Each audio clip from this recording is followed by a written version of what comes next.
En fait, les gens qui avaient fait le plus d'argent dans les fonds communs de placement étaient décédés depuis au moins une quinzaine d'années.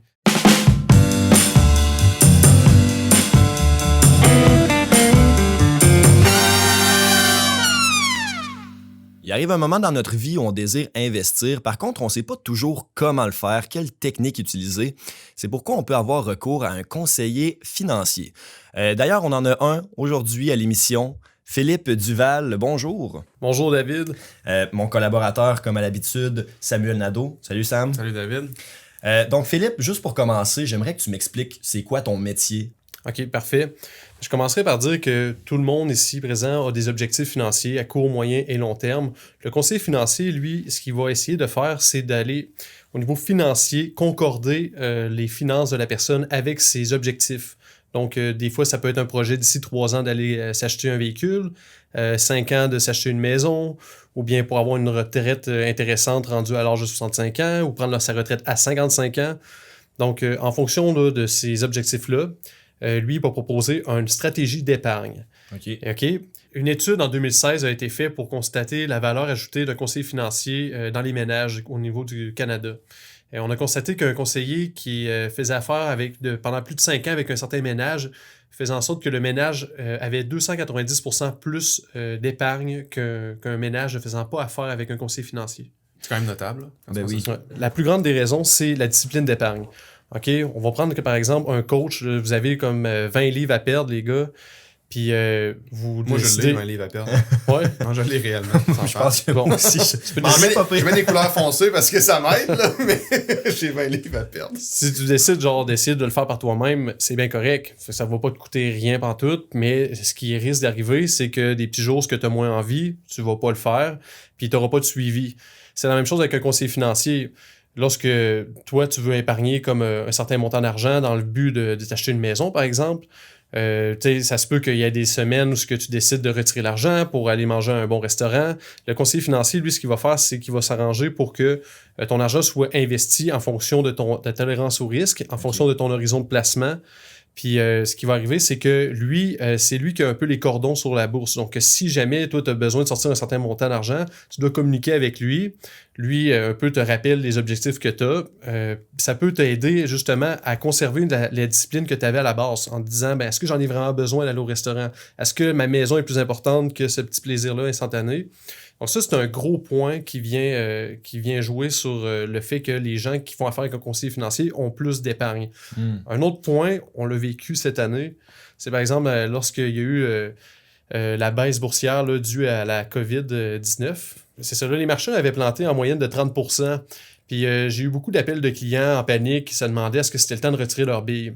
Puis en parlant avec moi, en leur expliquant un peu ce qui se passait, puis c'est drôle, après comme une 10 minutes de conversation, les gens étaient plus enclins à acheter le bas que de commencer à vendre. Donc, c'est comme s'il y avait un revirement de tendance au niveau de leurs émotions. Tandis qu'on peut prendre en compte que quelqu'un qui ferait son argent lui-même, qui investirait lui-même son argent, aurait beaucoup plus tendance à peser sur le piton vendre, tu sais. Ouais, ben, tu t'as dit acheter vers le... Est-ce que j'ai mal compris? Acheter vers le bas, c'est ça que t'as dit? Oui, exactement. Qu'est-ce que tu veux dire par là? Parce que c'est comme si on va à l'épicerie. Là. Par exemple, que tu vois là, que le fromage est à 2 pour 1. Là. Est-ce que toi, tu vas être porté à ne pas l'acheter? Oui, c'est ça. Je vais pas te couper, Phil. Vas-y. C'est pas grave. Mais c'est la même chose avec la bourse. Si par exemple, tu as des actions par exemple de McDonald's qui étaient à 200$, maintenant ils sont rendus à 100$, pourquoi est-ce que tu n'en achèterais pas? Souvent, les gens vont avoir la panique parce qu'ils voient les actions baisser, puis ils voient la tendance qui se fait sur quelques mois. Ils se disent, OK, si j'achète, c'est parce que je risque de perdre encore de l'argent, c'est en train de baisser. Si je n'ai acheté à 200$, c'est que j'étais pas bon, que je devais faire justement mieux mes devoirs. Donc, les gens lancent la serviette, tirent la plug en beau français. Lorsqu'ils voient là, que les résultats escomptés ne sont pas ceux qu'ils avaient estimés, prévus. C'est ça, exactement. Puis, Samuel, toi, t'aimes ça, investir dans la bourse? Je pense qu'on se le cachera pas, c'est comme une passion. Ouais, c'est une passion, ouais. Est-ce que t'en as un conseiller? J'en ai eu par le passé. Je peux dire que Phil, c'est un conseiller parce que j'ai plusieurs produits financiers avec lui. Puis j'ai des assurances, des trucs du genre. Mais tu sais, un conseiller qui va me suivre à la lettre, moi, j'en ai pas. simplement parce que, étant passionné de ça, c'est sûr que je fais mes affaires tout seul. Puis, tu sais, j'aime ça le faire, tu sais. Fait que j'en ai pas nécessairement besoin de un. Mes expériences passées avec les conseillers, bon, certains étaient bons, certains étaient moins bons. Moi, ce que j'aimais moins puis que je sentais, c'est que, tu sais, mais ce que je veux dans la vie, puis tu sais, ce que je veux faire, il n'y a pas de meilleure personne pour le construire, si on veut, que moi-même. Tu sais, je pars de cette prémisse-là, tu sais. Fait que j'ai l'impression souvent que mes intérêts n'étaient pas toujours placés en premier. Tu sais, faut pas oublier que les conseillers financiers, tu sais, ils ont des rémunérations, des fois à commission, des trucs du genre. Puis, tu sais, certains conseillers financiers, il y en a beaucoup de très bons. Là. Tu sais, je dis pas qu'il y en a des qui sont tous pas bons, mais certaines personnes peuvent penser. Ne parle pas trop fort. Non, mais ça me dérange pas. On est là pour ça. On est là pour en parler. Oui. Certains conseillers peuvent mettre leurs intérêts en premier. Okay. Puis, tu sais, moi, une des raisons pourquoi, Phil, premièrement, c'est un ami, mais tu sais, pourquoi j'ai des trucs avec Philippe, c'est parce que j'ai l'impression qu'il sert mes intérêts en premier. Tu sais, c'est la seule raison, tu sais. Il pourrait être vraiment pas bon, puis je serais encore avec lui. Non, mais farce à part, c'est que j'ai l'impression qu'il y a mes intérêts en premier. Puis, à mon avis, là, quand on cherche un conseiller financier, je pense qu'il faut sentir ça ou il faut croire en ça. Ben moi, honnêtement, je comprends un peu ce que tu veux dire. Oui, il y a certains conseillers qui sont payés à commission, la plupart notamment. Il y en a d'autres qui sont payés avec un salaire horaire. Ok, donc, tu vas payer des honoraires en le consultant.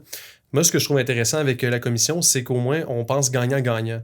Donc, plus tu vas rester longtemps avec ton conseiller financier, plus lui aussi s'enrichit et plus tu vas t'enrichir dans les placements qu'il va t'offrir, lui, plus sa commission va augmenter. Donc, dans ce principe-là, gagnant-gagnant, je trouve ça plus intéressant, par exemple, que c'est un conseiller que tu payes un honoraire ou c'est un conseiller que tu ne payes rien, mais qui gagne un salaire au niveau de l'institution financière pour laquelle il travaille, ou lorsqu'il va t'offrir un produit, ça va toujours être le produit de l'institution dans laquelle il travaille, parce que lui, pour conserver son travail, il a des quotas de vente sur les produits maison. Donc, moi, je préfère avoir un conseiller qui est carrément indépendant ou ce qui va aller essayer de t'offrir le meilleur parce que, tu veux pas, on se le cachera pas.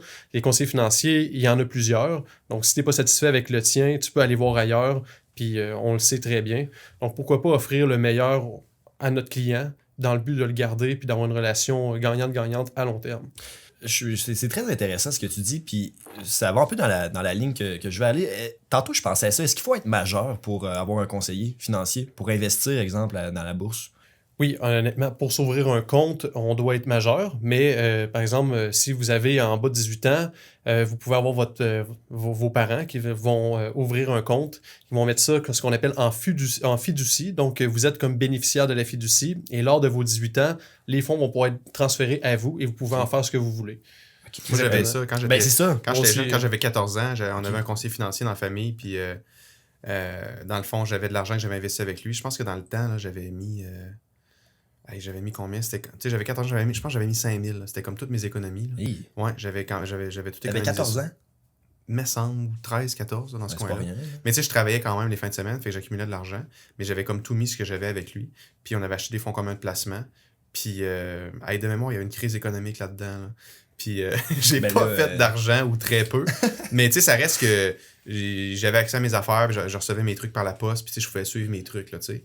Puis je pense qu'honnêtement, si j'avais gardé ce montant-là, puis je l'avais pas sorti, je pense qu'en 2020, aujourd'hui, ça serait peut-être plus 5 000, ça serait peut-être 35-40 000. Là. Justement, ça fait penser à une statistique que Fidélité Investissement avait sortie. En fait, les gens qui avaient fait le plus d'argent dans les fonds communs de placement étaient décédés depuis au moins une quinzaine d'années. Donc, c'était des gens qui n'avaient pas sorti leur argent en période de panique ou n'avaient pas rentré agressivement de l'argent dans leurs fonds lorsque les marchés s'enflammaient. Donc, c'est un petit peu drôle de penser ça, que justement, c'était des morts qui avaient fait le meilleur rendement. C'est qu'ils avaient laissé l'argent aller. Puis ça sans aucune émotion. C'est ça, sans aucune émotion. Mort, c'est ça. Ouais. Mais à quel moment, parce que là, depuis tantôt, je t'entends dire, exemple, la clé du succès pour faire de l'argent, c'est, en tout cas, de ce que j'ai cru comprendre, c'est de laisser longtemps ton argent, puis la faire fructifier, etc. Est-ce que c'est toujours vrai ou... Absolument. Puis justement, les jeunes ont la meilleure arme pour faire de l'argent, ils ont le temps. OK? La plupart des gens vont commencer à l'âge de 40 ans à commencer à investir lorsqu'ils ont des surplus de capitaux ou bien la plupart ne le toucheront jamais ou bien ils vont aller avec des produits bancaires assez sans risque, je dirais, là, parce que tu ne fais pas vraiment d'argent là, qui sont contre l'inflation puis net d'impôts. Ce que je pense, c'est vraiment le temps va laisser les intérêts composés faire leur magie, ce que je dirais. Donc, si on fait 5%, ben, la deuxième année, on fait un autre 5%, on fait 5% du total qui est rendu... Pourquoi? L'intérêt composé, c'est une des 7 merveilles du monde, comme le dirait Warren Buffett. C'est lui qui a dit ça, non? Je dirais que c'est la 8e. Hein. 8e, moi, c'est vrai, il y en a une 7e, puis elle existe bel et bien, ça serait peut-être la 8e, ouais. Mais c'est génial, c'est parce qu'éventuellement, tes intérêts vont surpasser le capital que tu as investi, OK. puis vont s'accroître de manière exponentielle. Fait que quand on regarde la courbe, c'est vraiment une parabole. Donc, En aucun cas, la parabole va être de l'autre sens. Ça va toujours être exponentiel. Ben, on n'expliquera pas comment ça peut le faire, parce que c'est complexe. Ouais, okay. Mais oui, tu peux perdre de l'argent exponentiellement. Mais prenons le cas où ton argent fructifie exponentiellement avec le temps. Ben, si tu fais 7, 8, 9, 10% d'intérêt par année, c'est parce qu'éventuellement, quand ton capital est rendu à 10 000, par exemple, ou on va dire 100 000, ben 10% sur 100 000, c'est 10 000. Mais si tu as mis 10 000 la première année, ben ton capital rendu, je sais pas moi, 15 ans plus tard, tu as fait 10 000 d'intérêt, mais tu as mis 10 000 au début. Fait que tu es à un rendement de 100% en une année. T'sais. Fait que c'est pour ça qu'on voit vraiment une courbe qui est exponentielle. Fait que c'est ça qui est cool. C'est parce qu'éventuellement, quand tu pognes ton 100 000, 200 000, 300 000, 400 000, ça monte plus rapidement au million que dans les 5-10 premières années. Là. Mais ça doit pas arriver souvent, les gens qui, exemple, se rendent au million seulement en bourse. Ou c'est ce que je me trompe? Non, en fait, c'est très probable d'arriver au million. Ouais. Oui, bien sûr, mais en réalité, il faut garder une discipline d'épargne, comme je disais. C'est qu'il faut en acheter constamment. Puis ça, c'est la meilleure stratégie que tu peux pas avoir parce que indépendamment d'où le marché se trouve au moment que tu achètes, si tu achètes, par exemple, à tous les moments que tu reçois une paye, que ça a été paramétré automatiquement, que, par exemple, il y a un 100 ou un 150 ou un 50$ par semaine, puis si tes payes sont aux semaines, le jeudi qui se prend, bien toi, tu prends la discipline justement de savoir que dans ton budget, tu n'as pas ce montant-là, mais en réalité, il reste à toi. Mais cet argent-là, en fait, va être investi graduellement dans le marché. Donc, que le marché soit bas ou haut, en fait, ça te permet d'avoir un coût moyen. Puis à long terme, c'est en continuant constamment d'investir. Il faut être, comme on dirait, un acheteur à long terme. OK. Puis là, là, on parle on parle dans des cas où les gens n'ont pas nécessairement de grandes connaissances là-dedans. Ils veulent mettre leur investissement sur pilote automatique. C'est une excellente manière d'y arriver. Ce qui veut dire que périodiquement, tu mets de l'argent, tu as un conseiller financier qui va investir ça dans des fonds qui correspondent à tes attentes et à ta tolérance au risque. C'est ça. Puis, c'est une excellente manière de s'enrichir. Puis c'est le temps qui va le faire. Tu ne seras pas riche instantanément. Ça ne prendra pas 2 ans, 3 ans. Ça va prendre plusieurs années, par contre, à ta retraite ou vers l'âge que tu désires.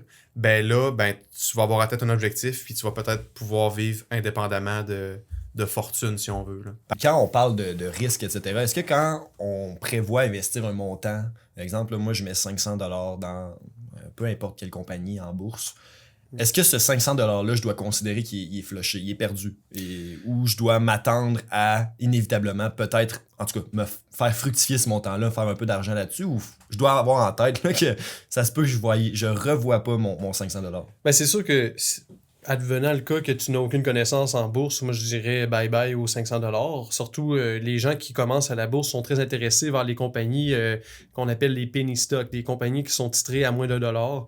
Et il y a une raison pourquoi ces compagnies-là valent aussi peu cher. C'est souvent une équipe de direction qui est médiocre. Une compagnie qui a été émise en bourse à peut-être bien une vingtaine de $, qui se ramasse là, vraiment là, en dessous du dollar. Donc, c'est rare qu'on voit une émission à la bourse que la compagnie va se titrer à moins de $. OK. Fait que ça, c'est à éviter. Honnêtement, si tu n'as pas de connaissances, moi, je te dirais que l'idéal, ça serait de diversifier. Donc, il y a plusieurs fonds indiciels que tu peux aller acheter. Tu peux acheter, par exemple, le Standard & Poor's 500. Ça, c'est les 500 plus grosses compagnies aux États-Unis. Donc, tu sais exactement, tu n'as pas besoin de faire le devoir de changer là, la première compagnie lorsqu'elle tombe au deuxième rang, etc. Il va toujours avoir 500 plus grosses compagnies, même si les 500 qu'on a actuellement ne seront pas les mêmes dans 20 ans. Donc, ça permet vraiment de réduire le risque. Puis, tu sais, si, mettons, on parle, à ton exemple tantôt, tu t'as dit, bon, j'ai 500$, je veux commencer. Ben, tu sais, comme on disait au début, premièrement, quand tu es jeune, tu as un avantage sur tout le monde, c'est que tu es jeune, c'est que tu as du temps devant toi. Premièrement. Deuxièmement, de bien partir va faire toute la différence à la ligne d'arrivée. De bien partir, tu veux De bien dire. partir, de partir sur une bonne base. Parce que si tu pars puis tu as un mauvais départ, ça va impacter exponentiellement ton futur. Ou du moins pour avoir une grande différence. Mais par exemple, admettons, moi, tu dis j'ai 500$. Ouais. Puis là, hey, je me lance, je vais l'investir moi-même à la bourse. Puis tout ça. Puis hey, j'ai entendu dire que XYZ compagnie, j'ai entendu dire que c'était bon, que ça allait exploser. Là, tu mets ton 500$ là-dessus, tu rouvres un compte de trading avec la plateforme Disnat de Desjardins, tu achètes ton action, tu mets 500$, puis finalement, tu te rends compte que la compagnie a fait faillite 6 mois plus tard, ou il arrive telle affaire, tu as perdu ton argent, là, il faut que tu refasses un 500$ pour le réinvestir. Là, quand tu es jeune, tu as la vie devant toi, tu peux te refaire, tu as le temps de te refaire. Là, surtout quand on parle d'un montant de 500$. C'est plus facile de se faire avec 500$ que de se faire avec 50 000, tu sais. Ouais. Fait que pas prendre assez de risques, pour moi, c'est un échec, puis c'est un mauvais départ. Moi, je pense que quand tu es jeune, si ta tolérance au risque est le moindrement élevée, d'acheter, comme Phil disait, le S&P, un fonds indiciel du S&P 500, où ça regroupe les 500 plus grandes entreprises aux États-Unis, puis ça va suivre à peu près la performance du S&P 500. Tu peux t'attendre à des rendements historiquement de... Hey, je vais dire de entre 8 et 15%. Là, parce que je veux pas me prononcer sur un chiffre là, pour me faire lancer des roches. Là. Mais le rendement est très bon. Là, fait que pas prendre assez de risques, c'est une erreur. Trop en prendre, ça n'est aussi. Je pense d'aller avec une bonne tolérance au risque. Puis se faire aussi expliquer par un conseiller. Quand on me dit que je prends un risque élevé, c'est quoi réellement un risque élevé? En fait, ce que je te dirais, c'est que le 500$, on va toujours regarder, est-ce que c'est... mais c'est quoi ton objectif avec ce 500$-là? Est-ce que c'est de t'enrichir et de maximiser les rendements potentiels? Si c'est oui, on va offrir justement un fonds de croissance ambitieux où ce que tu vas aller chercher des compagnies de petite capitalisation boursière. Pourquoi petite capitalisation boursière? C'est qu'une compagnie qui vaut, par exemple, 500 millions a beaucoup plus de facilité à doubler qu'une compagnie qui vaut 500 milliards. Okay. Ça va être plus difficile de doubler dans ces temps-ci. Par contre, si ton 500$, c'est pour mettre un montant initial sur une maison que tu vas acheter d'ici 5 ans, ça se peut que même si tu es jeune, on va aller te proposer un placement beaucoup plus conservateur parce que notre but, c'est pas que lorsque le 5 ans arrive puis que tu vas acheter ta maison puis que là, malheureusement, les marchés sont pas favorables, que tu te ramasses à pas pouvoir investir le montant que tu avais désiré mettre. J'aimerais ça parler un petit peu du CELI, OK? Parce que ça, je trouve que c'est assez important. Dans les stratégies de placement? Oui, dans les stratégies de placement, j'en ai deux. Vas-y. Je commencerai par le CELI. Je pense que, contrairement au REER, le CELI est beaucoup plus polyvalent. Puis je pense qu'il n'y a rien à cacher qu'il n'y a pas beaucoup de défauts, le CELI. OK? Il faut le dire, c'est la 9e merveille du monde. Oui, on pourrait dire que c'est la 9e. Ouais, mais c'est ça. Je fais un clin d'œil à la caméra. Les intérêts composés, c'est la 8e. Mais je pense qu'avec la 8e et la 9e, là, tu peux faire la première merveille du monde. Justement. Les intérêts composés dans le CELI, là, ouais, c'est épouvantable. C'est super. Ouais. Donc, en fait, un CELI, là, j'ai une petite anecdote. OK? Premièrement, CELI, qu'est-ce que ça veut dire? C'est un compte épargne libre d'impôt.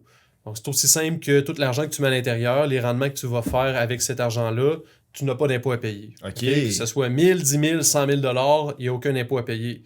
Fait quand on parle de sauver de l'impôt, l'argent que tu n'as pas donné au gouvernement, si tu l'as fait fructifier, là, c'est en bout de ligne, là, c'est phénoménal l'argent que tu vas faire avec cet argent-là. Parce que c'est de l'argent que tu n'as pas donné. Il y a plusieurs aspects là-dessus. En réalité, lorsque tu fais de l'argent, là, si c'est du gain en capital non réalisé, tu n'as pas d'impôt à payer, que ce soit hors REER ou que ce soit dans un CELI. C'est lorsque tu vas vendre l'action en tant que telle, si c'est pas dans un CELI ou si c'est pas dans un REER, c'est là qu'il va y avoir un gain imposable. Okay? Puis un gain en capital. Là. Ouais. Puis là, j'explique les termes pour que les gens comprennent vraiment de quoi on parle parce que ça peut devenir technique. Un gain en capital, c'est la plus-value d'argent que tu as faite par rapport à un investissement initial. Tu as investi 100 $, ton action rendu qu'elle en vaut 120, par exemple, tu as fait 20 $ de gain. Ton 20 $, c'est ton gain en capital. Okay. Puis le 20 $ va être imposé à 50% de ce montant-là. Fait que tu prends le 20, tu le coupes en deux. Il va y avoir 10 $. Fait que 10 $ va être imposable à ta braquette d'impôt, puis l'autre 10 $ va dans tes poches. Fait que c'est pour ça qu'on dit que le gain en capital est imposable à 50%. C'est le premier 50% qui est imposable, dans le fond. OK, c'est bon. Merci Sam pour la petite précision. Hey, anytime! En fait, c'est ça. Dans un CELI, ce qui est intéressant, c'est que justement, il n'y a pas ce gain-là. Même s'il est réalisé, tu n'auras pas à le payer. Fait que oui, si tu fais 100 000 $, puis par exemple, tu décides de vendre un titre qui t'a fait 20 000 de gain en capital, eh bien, tu vas t'imposer sur 50% du 20 000, donc tu vas t'imposer sur 10 000 plus ton 100 000 $ de revenus, donc tu as 110 000 de revenus imposables, qu'on va dire. Contrairement à si jamais tu l'as mis dans le CELI, ben ton 20 000 OK, tu peux le ressortir, il n'y a pas de problème. Et il y a un aspect très intéressant, c'est que lorsqu'on commence à investir de bonne heure à l'intérieur du CELI, on a la chance de pouvoir augmenter notre plafond de cotisation CELI. Parce que la loi stipule que dans un CELI, tu peux retirer des montants et l'année d'après, tu peux remettre les montants que tu as retirés plus la nouvelle cotisation annuelle. OK. En 2020, la cotisation annuelle était de 6 000 $. Donc, les gens qui viennent d'avoir 18 ans peuvent investir 6 000 $. Ils peuvent placer 6 000 Maximum dans cette Maximum, année-là. OK. Parce qu'il faut dire, Phil, actuellement. le CELI, depuis sa création, tu peux pas arriver et dire je mets 100 000 là-dedans. Non, ben c'est ça. Année après année, tu as un montant que le gouvernement te ouais. donne, c'est ça. Au début, mettons, il me semble que ça a commencé, c'était 5 000, après ça, c'était 4 000, après ça, 5 000. Fait que chaque année, il y a de l'argent, il te donne un nouveau montant que tu peux cotiser. Ce qui fait qu'au fil des ans, ben, je sais pas si la cotisation est, mettons, de 60 000 ou 70 000, mais tu peux pas en mettre plus que ça. Par contre, si tu mets 70 000, tu es rendu à 70 000 dans ton CELI, par exemple, puis tu fais, on va dire que tu doubles ton argent à la bourse, tu fais 100% de rendement. Tu vas doubler ton capital, tu es rendu à 140 000. Ben, ton gain en capital, l'argent de plus que tu as fait, ne sera pas compté dans ton plafond de CELI. Fait que le gouvernement n'ira pas te taper ses doigts comme quoi tu as trop d'argent. C'est seulement tes cotisations initiales qui sont topées, mais pas l'argent que tu peux faire avec. Oui, mais par contre, tu vas pouvoir ressortir le montant d'argent total, par exemple de 140 000 $. Tu peux le ressortir et l'année d'après, tu peux remettre 140 000 $ plus la nouvelle cotisation. Donc, tu viens de créer carrément un paradis fiscal. J'ai un exemple concret. J'ai un ami à moi qui investit il y a à peu près 6 ans de ça dans Tesla à 70 $. Il a mis 10 000 $ US dans un CELI américain. Actuellement, le titre transige à 1835 $. Donc là, actuellement, c'est comme s'il avait fait à peu près 26 fois sa mise initiale. Donc, il est rendu, par exemple, à 260 000 $ US. Lui pourrait aujourd'hui décider de vendre sa position dans Tesla, sortir son argent et à compter du 1er janvier 2021, il pourrait remettre le 260 000 $. Donc lui, il est chanceux parce que la plupart des gens qui n'utilisent pas leur CELI, qui l'ont jamais touché, actuellement, ils peuvent mettre que 69 500 s'ils sont âgés de 29 ans et plus. OK. Donc là, ça fait une grosse différence. Là. Lui, en plus de ça, n'a mis que 10 000 $. S'il avait mis à chaque année acheté des nouvelles actions, il aurait fait beaucoup plus. Il serait d'un million. Là. Mais il n'y a pas de désavantage à un CELI. Par contre, oui, il y a un désavantage, c'est ça. En fait, c'est une arme à double tranchant, je te dirais. Parce que en temps normal, lorsque tu vas investir dans un placement hors et heure, tes gains sont imposables, mais tes pertes, si tu fais des pertes en capital, ils sont déductibles. Dans un CELI, malheureusement, si tes gains ne sont pas imposables, tes pertes ne seront pas déductibles. Donc, ça peut être dangereux si jamais tu fais un rendement médiocre avec un titre. Par exemple, tu perds 90% de ta valeur. Malheureusement, tu viens de baisser ton plafond de CELI et tu ne pourras jamais aller le récupérer. Quand tu investis intelligemment, même par le biais d'un conseiller financier, les risques que tu perdes 90%, ils existent, mais ils sont pas très élevés. Là, parce qu'un conseiller financier va vraiment bien cibler tes besoins. Puis c'est sûr que si tu tolères le risque au plafond puis tu lui imposes du risque extrême, oui, il y a des chances que tu perdes 90%, mais normalement, pour un conseiller financier, Phil, puis tu me le diras si je me trompe, là, je suis pas conseiller financier, mais t'as-tu entendu dire que des conseillers financiers perdent... les clients des clients perdent 90%? Moi, j'ai jamais entendu ça. Non, c'est ça. Moi, ce que je parlais comme désastre comme ça serait par exemple un investisseur non avisé, non avisé, qui aurait investi, par exemple, dans une compagnie qui s'enflammait, par exemple, pendant les années 2000. On donnerait exemple Nortel. Mais lui, il peut avoir des catastrophes comme celle-ci. Mais dans un fonds comme un placement, par sa diversification, puis par aussi le gestionnaire de portefeuille qui est très compétent dans son domaine, où justement, il fait un travail à temps plein pour essayer de maximiser le rendement, c'est quasiment impossible, là, justement, d'avoir une perte comme ça. Il y avait, dans un profil d'investisseur, on montrait que sur une période de 10 ans, le pire des fonds faisait de l'argent. Le meilleur des fonds faisait aussi beaucoup plus d'argent, mais on montrait justement avec ça que sur un an, oui, tu peux avoir des moins 38% sur un fonds, mais à partir de 10 ans, le pire des fonds faisait, je pense, 1,2% de rendement. Fait qu'il faisait quand même de l'argent là, sur 10 ans. Écoutez, là, on va un peu dans le technique. Juste revenir, tu parlais d'un autre... T'as-tu parlé des deux dont tu voulais me parler? Non, en fait, l'autre, je l'ai gardé pour la fin. En fait, ça, c'est vraiment... Garde-toi. C'est Sondo Caramel. un accélérateur de croissance de capital. Ça s'appelle le préinvestissement.